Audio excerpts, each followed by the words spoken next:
Ninguém poderá negar que a vontade da maioria do povo português é derrotar o governo PS-CDS e a sua política. Muitos já foram os momentos da mobilização do povo que puseram em risco de vida a existência deste governo. Passado dia 25 de abril, a maioria dos deputados da Assembleia da República recusou a palavra, o direito à palavra, aos capitães de abril, àqueles que abriram a porta à liberdade e à democracia que hoje temos.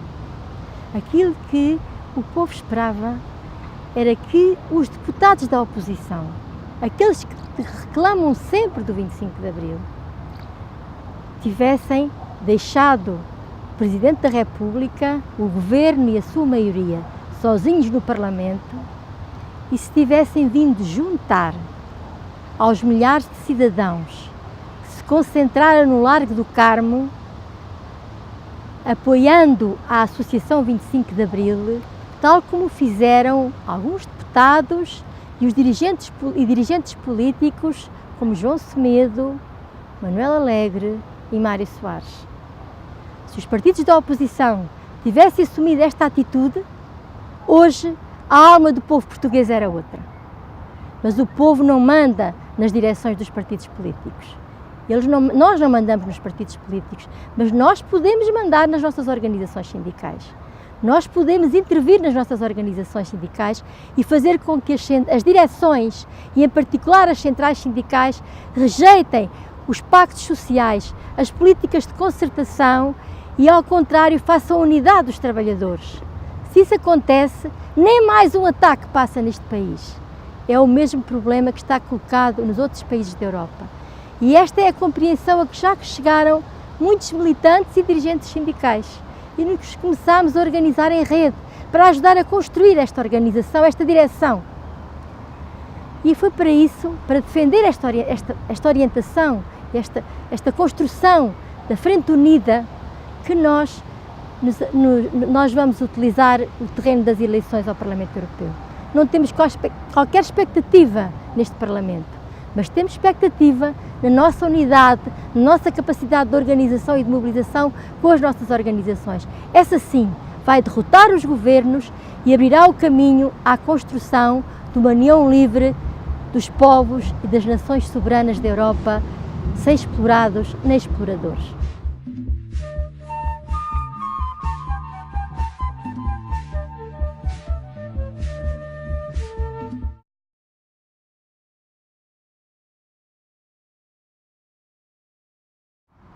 Quando os trabalhadores se unem pela base e os seus sindicatos reconhecem essa energia e unem os trabalhadores, dá sempre resultados positivos. Foi o que aconteceu o ano passado, quando o Governo ameaçou com despedimentos e aumento do horário de trabalho. A FEMPROF, com os professores e fazendo uma plataforma com todos os sindicatos dos professores, conseguiram fazer uma greve de praticamente um mês, em que o Ministro da Educação, perante esta resistência e esta energia e esta motivação, foi obrigado a ceder. Ao ceder, violava claramente todo o programa do Governo, que era feito e é feito na base das ordens da União Europeia. Desta forma, o que aconteceu foi que o Ministro da Economia, o Ministro Gaspar, e assim como o Ministro da Coligação CDS, o Ministro dos Negócios Estrangeiros, também se demitisse. Na luta dos professores, como era uma luta também da função pública, apelaram às direções dos sindicatos da função pública para que se unissem a esta luta. A agenda deles era outra, não se uniram. Isto só prova que, unindo, derrubávamos, em vez de 2 ministros, tínhamos derrubado um governo inteiro. Podemos com isto concretizar e testemunhar que só os trabalhadores unidos com as suas organizações, com os seus sindicatos, poderão derrubar o governo e poderão acabar com estas medidas de austeridade e com estas tiranias impostas da União Europeia e criarmos uma sociedade mais justa, mais nossa, mais livre de todos os trabalhadores. Exatamente porque o POS é a opção e não a alternativa. É cada vez mais importante que sejamos também cada vez mais europeus desenvolvidos e em Portugal e cada vez mais portugueses independentes na Europa.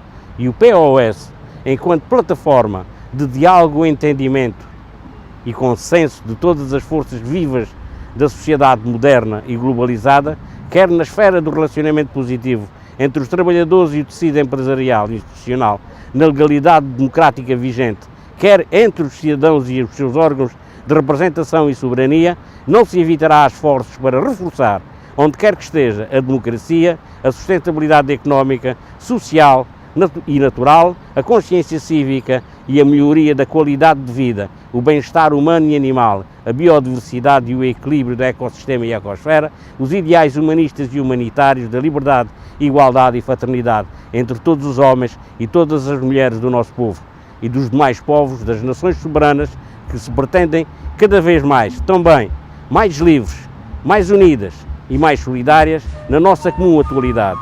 O POS é a opção e não a alternativa.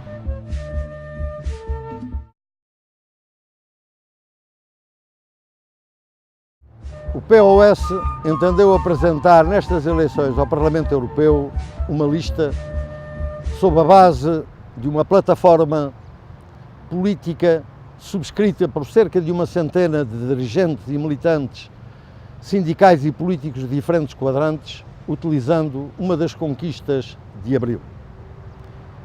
Esta decisão foi possível fruto do trabalho do movimento pela retirada do memorando da Troika, que, intervindo nas lutas contra as medidas impostas pelos governos ao seu serviço, visa organizar uma rede unida que permita ganhar. Foi o caso, entre outros, na luta em defesa dos estaleiros navais de Viana do Castelo e de todos os seus postos de trabalho, procurando associar o movimento unido de setores importantes dos trabalhadores, como as comissões da Alta Europa, do Parque Industrial da Alta Europa, da Marinha Grande, do Sindicato dos Professores da Grande Lisboa, à luta da população de Viana do Castelo e da sua autarquia. Ao participarmos nesta campanha, não temos quaisquer ilusões quanto ao Parlamento Europeu, que consideramos um embuste destinado a legitimar um órgão que não foi eleito e que faz as leis, como a Comissão Europeia. O nosso objetivo, ao intervir nestas eleições, é o de poder contribuir para alargar e implantar a nível nacional esta rede de unidade pela retirada de todas as medidas impostas pelo Governo pelo seu derrubo. O atual Governo, para além das medidas brutais já tomadas e as agora já anunciadas, quer ainda prosseguir as privatizações como na TAP e nos transportes urbanos.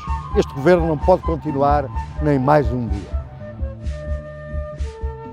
A dívida das empresas públicas de transportes está equilibrada entre a despesa e a receita porque aumentaram o preço dos bilhetes, do passe social e reduziram a massa salarial de uma parte dos trabalhadores destas empresas. As condições económicas e laborais foram tão violentas que muitos trabalhadores, para poderem fazer face às despesas do seu agregado familiar, se viram obrigados a sair e procurar trabalho fora do país.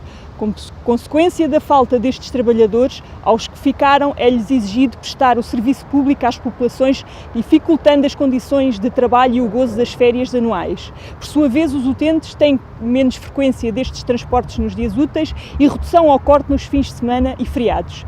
Esta continua a ser a forma encontrada por este Governo para preparar a concessão ou privatização dos transportes públicos nacionais.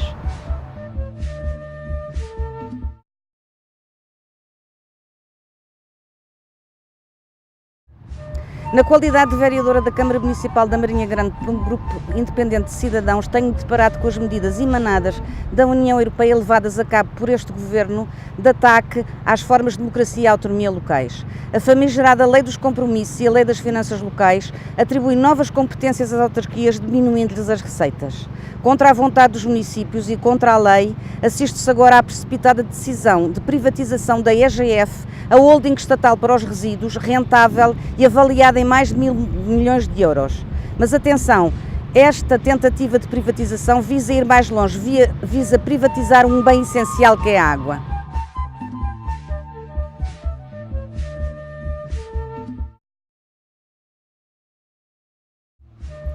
Estas eleições são um duplo logro.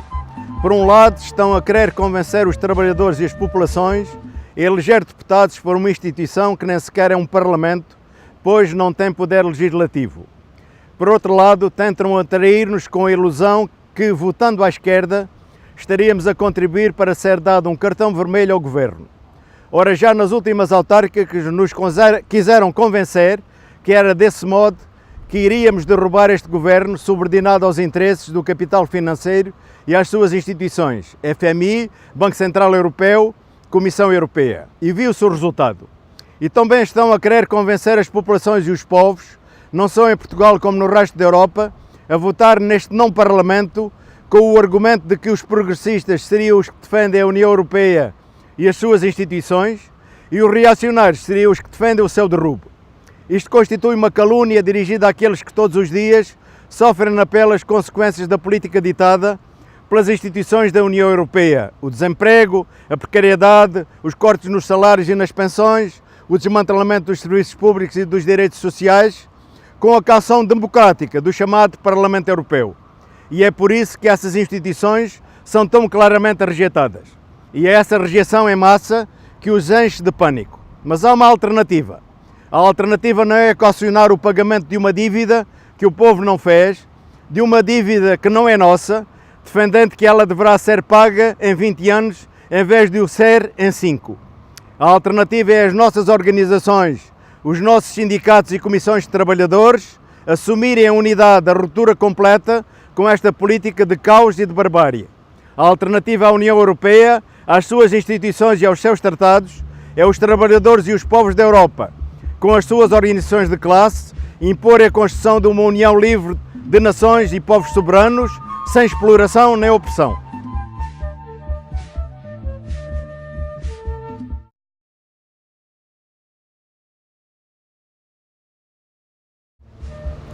Seja qual for o sentido do voto da população portuguesa nas eleições para o Parlamento Europeu, aquilo que une a maioria, aquilo que nos une a todos, é o sentimento de rejeição das medidas do Governo, do FMI, das medidas ditadas pela União Europeia. A nossa profunda aspiração é construir um país desenvolvido, um país onde todos possamos viver com qualidade de vida, em paz e em democracia. Tal desejo, que é o desejo que começámos a fazer com o 25 de Abril, implica construir uma união livre das nações soberanas e dos povos da Europa. Todos os movimentos de mobilização têm esta aspiração. Os militantes do POS estão neste processo empenhados nesta construção.